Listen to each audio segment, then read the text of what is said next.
Hello. Kasi Bunso. Hello. Ang saya ni Bunso. Yun, what's up mga kalando for today's vlog. So, samahan nyo kami. Kasama ko si Bunso. Yan si Mrs. At saka ito yung panganay ko. So, ngayong araw kasi pupunta kami doon sa bahay na pinagawa natin kasi update ko kayo kung nalagyan na ba ng bubong. So, dahil malapit lang yung bahay ng lola ni Mrs. doon, so pupuntahan na lang din namin. So tara, huminto muna kami saglit dito mga kalando, dito sa simbahan. Nagsindi kami ng kandila. Yan, ito po yung simbahan na Senior San Vicente sa Kabuhol sa Manukan. Yan, kasama ko si ate, si Mrs. at saka si Bunso.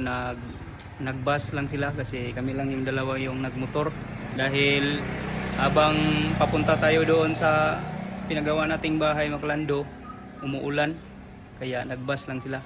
So kami lang yung nagmotor. So habang nagbiyahe kaming dalawa, napahinto tayo dito kasi yan, nagsindi muna kami saglit ng kandila dito sa simbahan. So ngayon, i-update ko kayo, ipakita natin sa inyo kung nalagyan na ba yung bahay natin ng bubong. So nandito tayo ngayon sa pinapagawaan natin ng bahay. Kararating lang din natin Makalando, galing sa Dipolog. Kasama natin yun si Mrs. So ito na po siya, ipakita natin sa inyo. Kanyang mga gutter Makalando na assemble na ni Brad Ramil. So ito na po siya, yung gutter.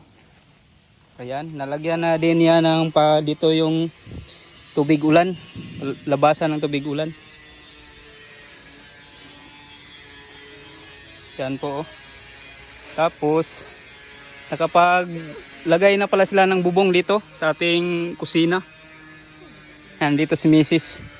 Hello. Kasi Bunso. Hello. Ang saya ni Bunso.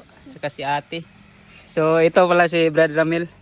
Siya yung nakakontrata dito sa ating bahay na naglagay ng trusses at saka bubong. So siyempre, yan, mabilis to silang trabaho mga kalando. Dalawa lang to sila.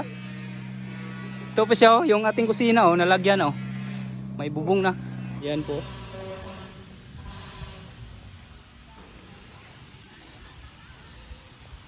Yan, sa mga taga dito lang sa Zamboanga del Norte, sa Sindangan, kung meron kayong bahay na bala kayo magpalagay ng gutter at saka bubong o magpa-trusses, so i-recommend ko sa inyo ito si Brad Ramil. Yan, magaling to. Magaling to siya. Kasi galing Malaysia yan Kalando. So ito na po siya dito sa ating Pantawan. So bahay na talaga siya Kalando. Kahit hindi man to siya matuloy-tuloy yung trabaho dito, ang importante napalagyan na natin ng bubong. Brad, relax na Brad. Yan, sila lang dalawa yung gumagawa.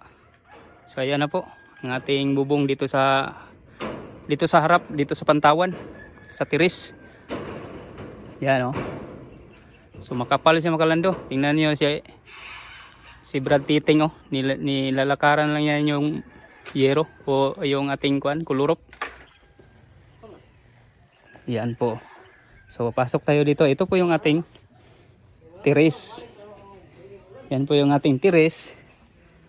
Magiging tiris. At saka dito yung ating sala. Ayan. Ang ating sala. Tapos ito po yung ating dalawang kwarto. Yan. Tapos dito ang ating kusina. Yan po. Ito mga kalando, itong bintana dito sa kusina, naliitan po ako dito. Medyo palakihin natin to. Yan. At saka siguro dito lagyan din natin.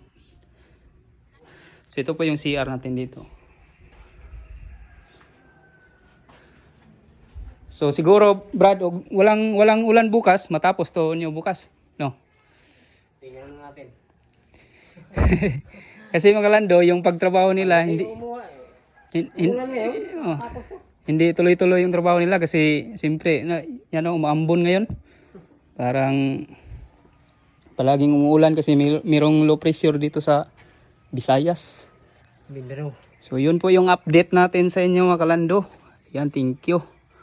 Masaya tayo kasi siyempre malagyan na ng bubong. So hindi na tayo ma-problema sa ating trusses na hindi na siya mauwanan at saka mainitan. Siyempre meron ng bubong. So itong natira na bubong, dyan yan sa kwarto at saka sa sala.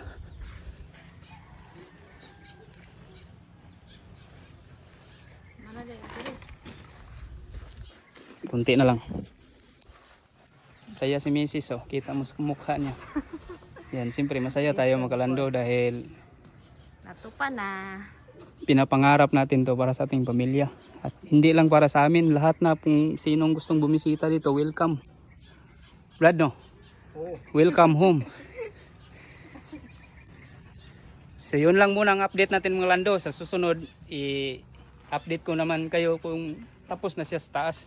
So maraming salamat. God bless.